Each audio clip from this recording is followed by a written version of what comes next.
নমস্কার, চলে এসেছি আজকে একটা নতুন রান্না নিয়ে।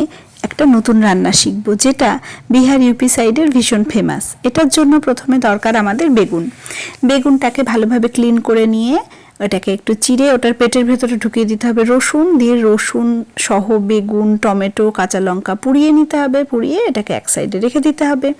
ছাতুটাকে পেঁয়াজ, আদা, রসুন, লঙ্কা কুচি, আচারের তেল আর সর্ষের তেল আর বিট লবণ দিয়ে খুব ভালো করে মেখে নিতে হবে। আর এদিকে আটাটাকে জোয়ান, লবণ আর ঘি ময়ান দিয়ে জল দিয়ে মেখে নিয়ে আটার রুটির মতো লেচি কেটে ওর পেটের মধ্যে ছাতুর পুর ঠেসে ঠেসে ভরে দিতে হবে।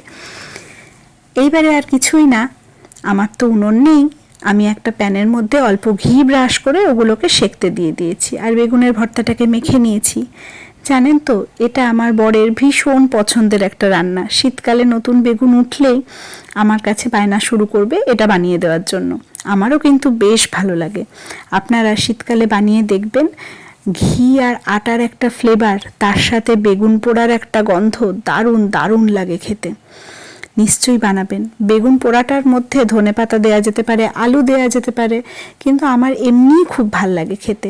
আর এই যে আটার যে লেচিটা, এর সাথে ঘিয়ের গন্ধটা দারুণ লাগে।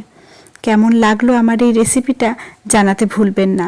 পাশে থাকবেন। ধন্যবাদ।